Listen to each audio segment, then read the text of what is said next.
நாங்க மாலை போட்டுட்டு சாமி கும்பிடுறதுக்கு நல்ல விதமா நாங்க இன்னைக்கு எல்லாம் பிரார்த்தனை போயிட்டு இருக்கிறோம். சரி, இங்க பாருங்க, இன்னும் 40 நாள் காலையில ஒரு கூட்டணி, சாயந்தரம் ஒரு கூட்டணி, விதவிதமா செய்திகள் வந்துட்டே இருக்கும். அதெல்லாமே ஸ்பெகுலேஷன். உலகமெல்லாம் முருகனுக்கு தைப்பூச திருவிழா கொண்டாடி கொண்டிருக்கக்கூடிய இந்த வேளையில் பழனிக்கு தைப்பூச யாத்திரையாக பாரதிய ஜனதா கட்சி சகோதர சகோதரிகளோடு இங்கு மாலை அணிந்து விரதம் இருந்து வந்திருக்கிறோம். வருகை தரக்கூடிய லட்சக்கணக்கான பக்தர்கள் சண்முக நதியிலே சென்று அங்கு அந்த நீரை தெளித்துக் கொண்டு அல்லது குளித்துவிட்டு இறைவனை வழிபடுவது என்பதுதான் நம்முடைய மரபு, அதுதான் இந்த கோயிலுடைய பழக்கம்.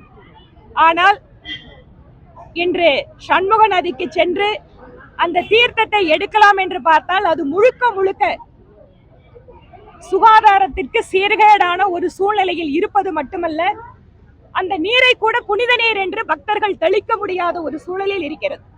இன்னைக்கு யார் வேணும்னாலும் சண்முக நதி பக்கமா போனோம்னா தைப்பூசத்திற்கு வருகின்ற லட்சக்கணக்கான பக்தர்கள் அந்த சண்முக நதியில் இறங்க முடியுமா என்று யோசிக்கக்கூடிய அளவிற்கு தான் இந்த திராவிட மாடல் அரசு ஹிந்து பக்தர்களுக்கு வசதிகளை ஏற்பாடு செய்து கொண்டிருக்கிறது. தமிழர்களுடைய அடையாளம் என்பது முருகர், தமிழர்களுடைய அடையாளம் என்பது விபூதி, தமிழர்களுடைய அடையாளம் என்பது கோயில்கள். ஆனால் இவற்றையெல்லாம் பிரித்து திராவிட மாடல் என்று சொல்லி நம்முடைய ஆன்மாவையே பிரித்தெடுத்து விட்டு இன்று திராவிட முன்னேற்ற கழகத்தோட அரசு தமிழகத்தை ஆட்சி செய்து கொண்டு வருகிறார்கள். பழனியில் பாஜக போட்டியிட வாய்ப்பு இருக்குமா?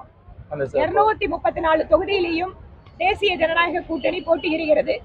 எல்லா தொகுதிகளிலேயும் நாங்கள் தான் வெற்றி பெற போகிறோம். பாஜகவுக்கு பழனியில வந்து சீட்டு நீங்க குறிப்பிட்ட பழனியில பாஜகவுக்கு வாய்ப்பு சொல்லிட்டேன். 234 எங்களோட தொகுதி தான். பழனியை மாவட்டமா அறிவிக்கிறதாக திமுக சொல்லியிருந்தாங்க. அந்த சகோதரர் நாங்க பாருங்க, நாங்க மாலை போட்டுட்டு சாமி கும்பிடுறதுக்கு நல்ல விதமா நாங்க இன்னைக்கு எல்லாம் பிரார்த்தனை போயிட்டு இருக்கிறோம்.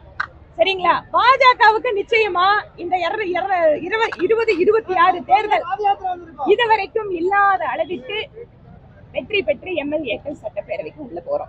தேமுதிகவுக்கு வந்து 5 தொகுதிகள் ஒதுக்குறதாகவும் கனிமொழி வந்து தேமுதிக பேச்சுவார்த்தை தகவல் பாருங்க, இன்னும் 40 நாள் காலையில ஒரு கூட்டணி, சாயந்தரம் ஒரு கூட்டணி, விதவிதமா செய்திகள் வந்துட்டே இருக்கும். அதெல்லாமே ஸ்பெகுலேஷன்.